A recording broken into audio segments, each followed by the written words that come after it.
அனைவருக்கும் வணக்கம். கலப்பு திருமணம். முதல்ல இந்த கலப்பு திருமணத்தை ஆதரிக்கிறவங்க யார் அப்படிங்கிறத முதல்ல தெரிஞ்சுக்கணும்.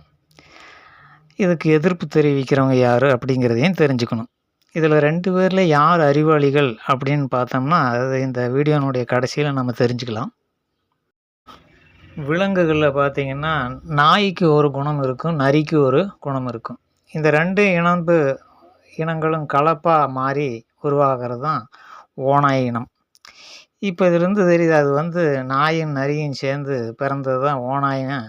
அது பண்பட்டு அது ஒரு நல்ல விலங்காக மாறிட கிடையாது. நாய்கிட்ட இருக்கிற ஒரு இளி குணம், நரிகிட்ட இருக்கிற ஒரு தந்திர குணம் 2ம் சேர்ந்து ஓநாய்ங்கிறது மிகப்பெரிய இளி குணம் உள்ள ஒரு மிருகமாக தான் உருவாகுதே தவிர, ஒரு ஆடு மாதிரி ஒரு சாந்தமான ஒரு மிருகமாகவோ பிராணியாகவோ அது உருவாகிறது கிடையாது. அப்போ இந்த ப்ளஸ் ஆர் மைனஸ் அப்படிங்கிற மாதிரி அதுக்கிட்ட இருக்கிற விலங்குகள்கிட்ட இருக்கிற கெட்ட குணங்கள் 2 சேர்ந்து ஒரு புது இரட்டை வடிவமான ஒரு கெட்ட குணம் உள்ள ஒரு மிருகமாக அது தோன்றுது. இது ஒரு உதாரணத்துக்காக சொல்கிறேன். மனிதர்களே அப்படி தான். புத்தியின் அடிப்படையில் தான் இன்றைய காலகட்டத்தில் ஜாதி அப்படிங்கிறத நம்ம பார்க்கணும். ஒவ்வொரு ஜாதிக்காரனுக்கும் ஒவ்வொரு புத்தி இருக்கும். அதை நீங்கள் பழகி பார்க்கணும். சும்மா வெளியிலேருந்து தூரத்துலேருந்து பார்த்தாலே தெரியாது. நான்லாம் 60 ஆண்டு காலமாக பழகிட்டு தான் இதை வெளிப்படையாக சொல்கிறேன். ஒவ்வொரு சாதிக்காரனுக்கும் சாதி புத்தின்னு ஒன்று இருக்குது. அதையெல்லாம் ஜீன்லேயே இருக்கிறது, அதெல்லாம் மாற்ற முடியாது.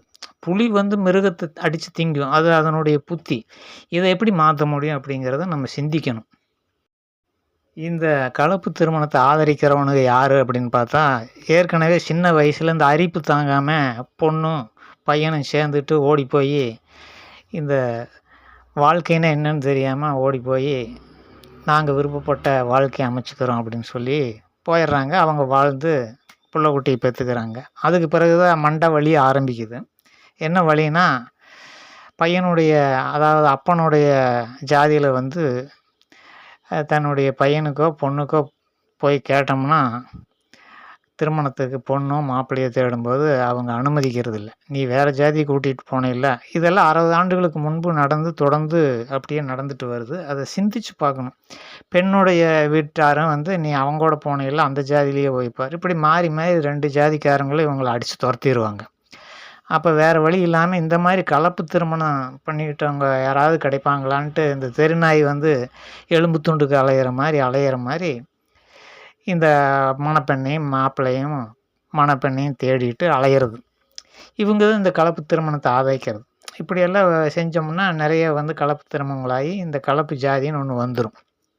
அதில் ஈஸியாக பையனையும் பிள்ளையும் கல்யாணம் பண்ணி வச்சிடலாம் அப்படின்ட்டு பாவம் அறியாத வயசில் தெரியாமல் செஞ்ச தவற மறைக்கிறதுக்காக இப்படியெல்லாம் தேடிட்டு அதை ஆதரித்து பரப்பி விடுறது தான் விஷக்கிருமி மாதிரி பரப்பி விட்டோம்னா இந்த மாதிரி நிறைய பேர் பாதிக்கப்பட்டவனு இருப்பானுங்க. இவனுங்கெல்லாம் ஒரு ஜாதி. இந்த கலப்பு திருமணம் பண்ணுறவங்கெல்லாம் ஏற்கனவே கலப்பில் பிறந்த மாப்பிள்ளை பொண்ணாக தான் இருப்பாங்க. அவங்க தான் இதுக்கு முன்னுரிமை கொடுக்க முடியும். 2ம் ஒரே ஜாதியில் இருக்கிறவங்க இதை முன்னுரிமை முதல்ல கொடுக்க மாட்டாங்க.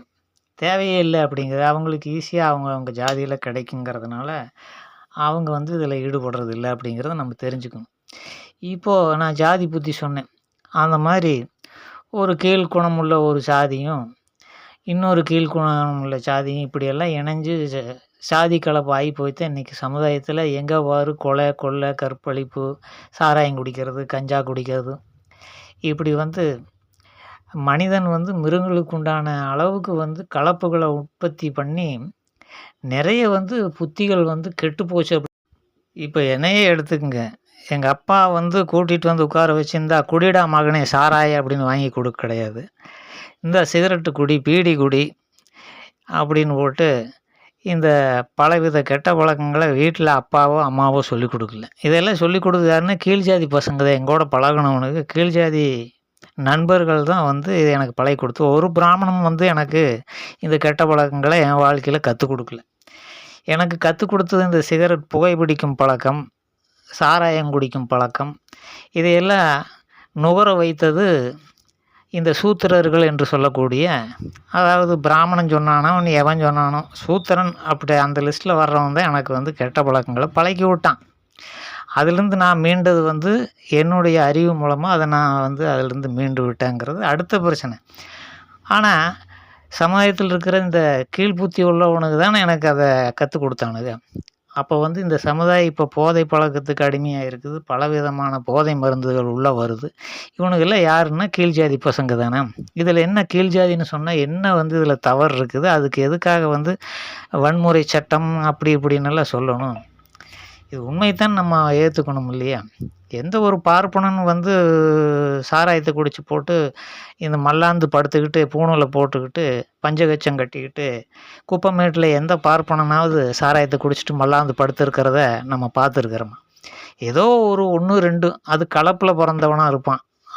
கீழ் ஜாதி கலப்புல பொறந்தவன் தான் அந்த வேலைய பிராமணன் கூட பண்ணுவான். பிராமண குடும்பத்தில பிறந்துட்டு. அதனால இது சாதி புத்திங்கிறது அடிப்படையில இருக்குங்கிறத சயின்ஸ் சொல்லுது. நான் சொல்லல. ஜீன்ங்கிறத நம்புறோம். அதனால தமிழ்நாட்டில இருக்கிற 90% நம்ம எல்லாருமே சூத்திர பயலுக தான். இத நான்லாம் பெருந்தன்மைய வந்து ஏத்துக்கிறேன். நான் சூத்திரன்ட்டு நான் ஏத்துக்கிறேன். இதில கேவலமா பார்க்கறக்கு ஒண்ணுமே இல்ல. என்ன செய்வது? ஒரு புலி வந்து பிறந்துருச்சு. அது புலின்னா அதனுடைய குணத்த ஏத்துக்கிட்டு தான் தீரணும். நான் புலி, இல்ல நான் வந்து பசுமாடுன்ட்டு அந்த புலி சொல்லுச்சுன்னா எப்படி? அதுபோல நம்ம இருக்கக்கூடாது. ஆமா, நம்மகிட்ட கெட்ட குணங்கள் இருக்குது. நம்ம சூத்திரனா வந்து அந்த சூத்திரனுக்கு உண்டான அனைத்து குணங்களும் என்கிட்ட இருக்குது அப்படிங்கிறத நான் தெளிவா புரிஞ்சுக்கிறேன். இதில ஒண்ணும் தப்பு கிடையாது. ஆனா வந்து என்னன்னா, இந்த குணங்களை எல்லாம் ஒரு உயர்ந்த ஒரு பண்புள்ள மனிதனா இருக்கறக்காக, அந்த குணங்களை எல்லாம் நம்ம விட்டு மாறிறணும். அத விலக்கி வச்சுட்டு நம்ம இப்போ குடிக்கும் பழக்கம் வந்து ஏறக்குறைய 35 ஆண்டுகள், 30 ஆண்டுகளுக்கு மேல ஆச்சு. அந்த நுகர்வுல இப்ப நம்ம செய்யறதில்ல. ஆனா வந்து அத பழக்கி விட்டது யாருன்னா, ஒரு காலகட்டங்கள்ல ஒரு 5, 6 ஆண்டுகள் இந்த கீழ் ஜாதி இந்த சூத்திரனால தான் நான் வந்து அத கத்துக்கிட்டேன். எந்த பிராமணன் வந்து எனக்கு ஊத்தி குடுத்து குடிடான்னு சொல்லல. புகைப்பிடிக்கும் பழக்கம் அப்படித்தான். அவற்றையெல்லாம் விட்டு விலகி, நம்ம டீடோட்டலரா மாறுறதுக்கு நம்ம அறிவு தான் மேலான ஒரு மேல் ஜாதி புத்திய நம்ம உருவாக்கிக்கணும். கீழ் ஜாதியில பொறந்திருந்தாலும், மேல் ஜாதிக்கு உண்டான குணங்கள வளர்த்துக்கிட்டோம்னா, நம்ம பண்பட்டா சரி இப்படி பண்பட்டு நீ என்னடா சாதிச்சேன்னா, நான் மனிதன வந்து இப்போ மற்றவர்களுக்கு கூறும் அளவுக்கு எனக்கு அறிவு வளர்ந்துருக்குதுல்ல, அதுவே வந்து ஒரு திருப்தி தான வாழ்க்கையில.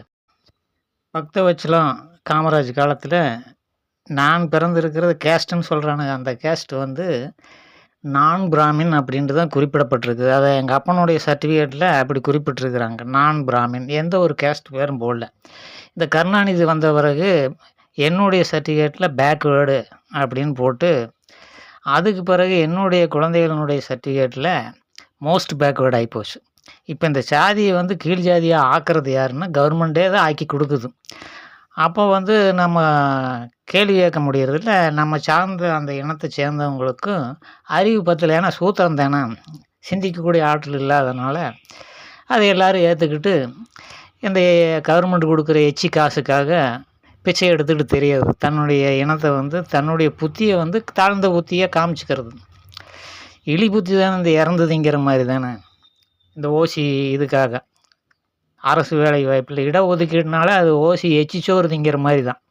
அதில எந்த ஒரு அறிவுடைமையுமே இருக்கிற மாரி திருவள்ளுவர் இதிலருந்து நான் படிச்சிருக்கிறேன். எதுவுமே அதில அறிவுக்கு பொருத்தமான ஒரு விஷயமும் அந்த இடஒதுக்கீடுங்கிற விஷயத்தில இல்ல. அரசு வேலைங்கிறது கொள்ளையடிக்கிறதுக்கானது அப்படிங்கிறது ஒரு முத்திரை குத்தப்பட்டு, அதுக்காக அரசு வேலைக்கு வந்தானுங்க. கடந்த 50 ஆண்டுகளா. அப்படி வரும்பொழுது எனக்கும் ஒரு வாய்ப்பு குடு திருடுறதுக்கு, லஞ்சம் வாங்குறதுக்கு அப்படின்னு கேட்கறது, அதுக்கு ஒரு இடஒதுக்கீடு திருடுறவனுங்க திருட வர்றவங்களுக்கு ஏற்படுத்தி குடுத்த ஒரு முறை தான் இந்த இடஒதுக்கீடு. இத்து போனவனுங்க சரி இப்படி வந்து இருக்கிறதுனால இந்த இப்படி இருக்கும் என்ன காரணம் அப்படின்னா, இந்த கலப்பு திருமணங்கள் இதுவும் ஒரு காரணம். அதுதான் பூரா தெருநாய்கள் மாரி ஆயிட்டாங்க மனிதர்கள். 90% தமிழ்நாட்டில இருக்கிறவனுங்க எல்லாம் தெருநாய்கள் மாரி தான். எவன் எந்த ஜாதின்னே தெரியாது. அந்த அளவுக்கு கலந்து போச்சு. அதனால இப்ப நான் என்ன சொல்ல வர்றேன் அப்படின்னா, ஏற்கனவே 50, 60 ஆண்டுகளா இந்த பகுத்தறிவு போர்வையில எல்லாம் ஜாதி கலப்பு உண்டாக்கி தெருநாய்கள் ஆக்கிட்டானுங்க மனுஷனுங்கள. எவனுக்கும் நல்ல புத்தி கிடையாது. பூரா 90% குடியார பயல்களா மாறிட்டானுங்க. எல்லாம் ஜாதி கலப்பு தான். வேற என்ன?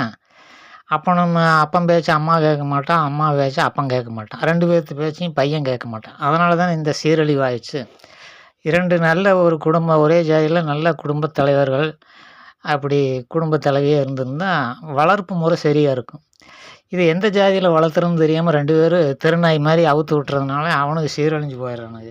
அதனால தமிழ்நாடு சீரழிஞ்சு போனதுக்கு இந்த கலப்பு திருமணங்கள் தான் முதல் காரணம். இது வந்து நல்ல ஜாதியில பொறந்தவனுக்கும் கூட வாரிசா வந்து பொறக்கிறது எளின ஜாதியில புத்தியோட பொறந்து, அது அப்படியே வழி வழியா வந்து இந்த 60 ஆண்டு காலமா நாறி போச்சு தமிழ்நாடு. அவ்வளோதான் எனக்கு தெரிஞ்ச உண்மை. இது ஏதாவது இனி வந்து ஒரே ஜாதியில பண்ணுறதுங்கிறது சாத்தியமில்ல. ஏன்னா எல்லாமே இனக்கலப்பு ஆகி போட்டதுனால, எல்லாருமே பலப்பட்ட ஜாதிக்கு சொந்தக்காரனுங்களா மாறிட்டோம். அதனால தான் அந்த காலத்திலேயே நம்மள எல்லாம் சூத்திரன் அப்படின்னு சொல்லி வச்சானுங்க. சூத்திரம் புத்தி, அப்புறம் நீ என்னத்த சொல்ல முடியும்? எலி புத்தி இருக்கிறதுனால தான் நமக்கு எவனா நெஞ்சா தொட்டு சொல்லுங்க ஓகே. எவனாவது நேர்மையானவனா இருக்கு. ஒரு டிபார்ட்மெண்ட் ஸ்டோர்ல போய் ஒரு எதையாவது ஒரு பொருள எடுத்து பாக்கெட்ல போடாத எவனாவது இருக்கிறீங்களா? அப்படின்ட்டு நான் கேட்க வேண்டியதா இருக்குது.